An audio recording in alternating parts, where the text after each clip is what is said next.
Welcome to the College of Communications News for Tuesday, March 31st, 2009. We'll have the complete weather forecast in a few moments. I'm Trevor Turner. Today, General Motors' new CEO, Fritz Henderson, says bankruptcy is likely as the company continues to plan to restructure. A new deadline by President Obama gives GM until June 1st to provide an improv plan to keep receiving government aid. Obama said yesterday GM's plans did not go far enough, and the company is looking at another employee buyout option. If GM cannot meet the government standards by the deadline, the company will enter bankruptcy. In other news, today federal food officials are warning people not to eat any food containing pistachios because of yet another salmonella scare. California-based Seton Pistachio is the nation's second largest pistachio processor. It has recalled more than 2 million pounds of its nuts shipped since last fall.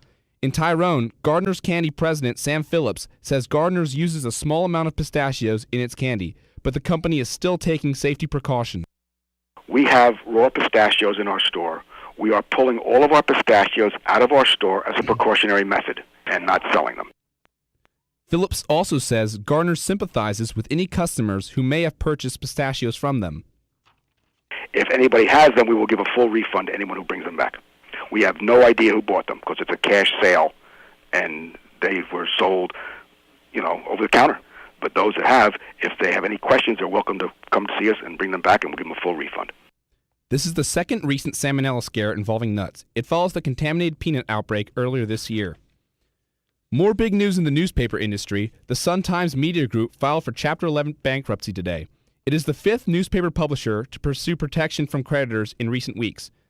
Now both of Chicago's major daily newspapers are functioning under bankruptcy protection. Tribune Company, which owns the Chicago Tribune, Los Angeles Times, and other newspapers, filed for Chapter 11 back in December. Sun-Times Media Group says it will still operate its print and online departments. In local news, Pennsylvania Senate Bill 609 proposes that all grocery stores would be prohibited from providing plastic or paper bags for their customers. The bill would require customers to bring their own shopping bags in order to transport their products after purchase. The only local state college stores that would be affected by the bill are the two McClanahan stores downtown. Manager Adam Garrett is very concerned for the future of McClanahan's if this bill passes through Senate. Nobody will buy groceries anymore if we got rid of plastic bags, if we got rid of bags altogether, it would kill us. With their main source of revenue coming from students, Jarrett feels this bill in the state college area is just not logical. From a business, somebody that works in the retail trade, I just don't think it's a feasible option. Jarrett said the situation of this bill differs from many grocery stores chains with their own parking lots. Their revenues would not be affected as much because they could provide a service to load in customers' cars. However, McClanahan sales would drop because their profits come mostly from people who are on foot, meaning no one, especially the students, are going to be willing to carry their own personal grocery bags. In international news, today in London at the G20 summit, President Barack Obama plans to meet up with other world leaders to discuss a U.S.-British push for more stimulus spending. Among the other leaders attending are Queen Elizabeth II, summit host and British Prime Minister Gordon Brown, and the presidents of Russia and China. The G20 summit was called by World Bank President Robert Zoellick to back up a $50 billion liquidity fund to keep trade moving. A dinner meeting will be held between summit partners tomorrow, and then a business meeting will be held on Thursday. We'll have more news and weather after the break. Pennsylvania's community health centers provide state-of-the-art health care to communities across the state. I have a passion for working with people and think that medicine is one of the ways that we can make a difference in other people's lives. It's like having someone watch over me. We don't just see patients here, we see full families. They treat you as a human being and not a dumb beast. Because community means everybody. Call 1-866-944-CARE to find a community health center near you. Sponsored by the Pennsylvania Department of Health. Looks like another mass homicide. Any suspects? See that guy over there?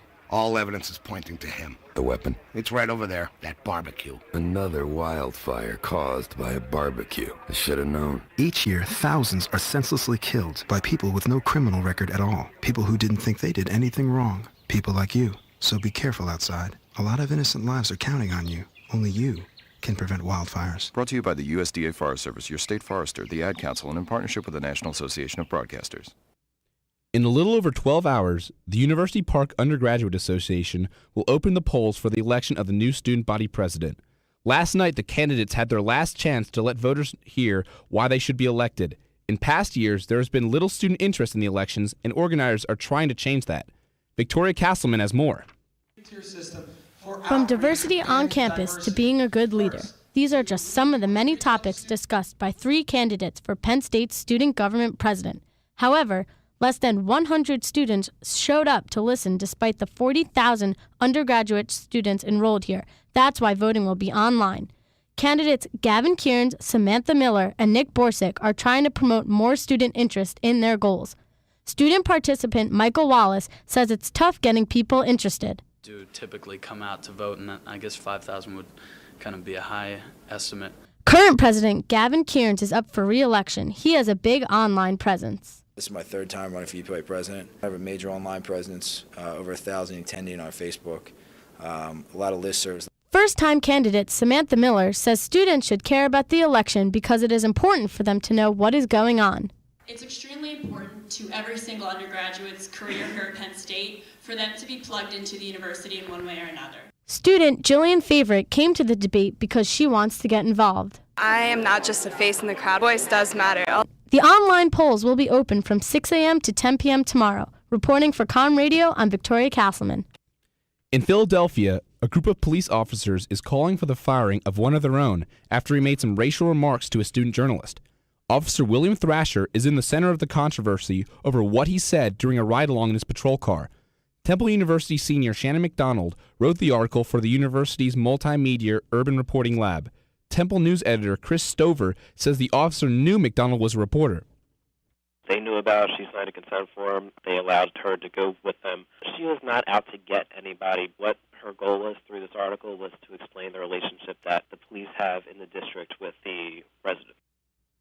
In the article, Thrasher depicts the residents of one black community as animals. He denies being racist, but says that people in the area just happen to be black. Com Radio has contacted the Philadelphia Police Department and is waiting for their comments. In other national news, a 7-month-old boy is dead today after being attacked by his grandmother's 2 pit bull dogs. San Antonio Police Chief Bill McManus says the grandmother left the boy alone to get him a bottle and discovered the dogs were attacking the baby when she came back. The grandmother then stabbed one of the dogs with a knife to secure the infant. McManus says the dogs attacked the woman before the police could kill them. Authorities said the child was dead at University Hospital. Locally, this year's annual Maple Harvest Festival held at Shavers Creek brought together family and friends from around the center region to experience the tree tapping of maple sugar. Reporter Kelly Rohr has the story. Maple syrup was the topping of choice as many gobbled down all-you-can-eat pancakes at this year's Maple Harvest Festival. It's delicious, yeah. It definitely tastes better than anything you can buy in the store. But festival coordinator Lori McLaughlin said there's more to the festival than just syrup. We have 4 different interactive stations that teach people about the process of making syrup from tree to table, so learning to identify sugar maples, tapping the tree, a little historical aspects on where sugaring originally was developed, and then how to boil it down in the sugar shack.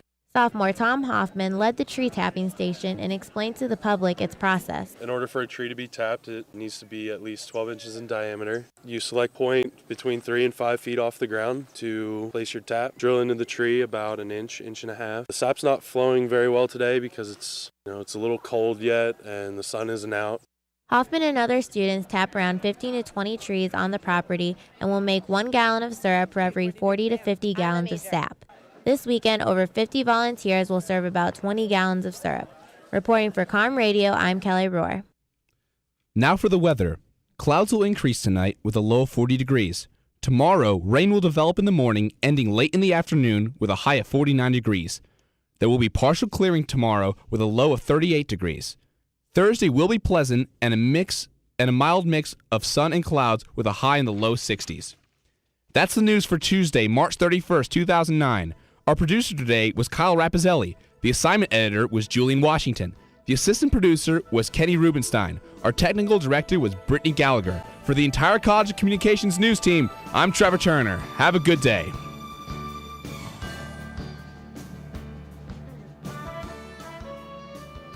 This has been a presentation of students in COM 360 at Penn State University's College of Communications.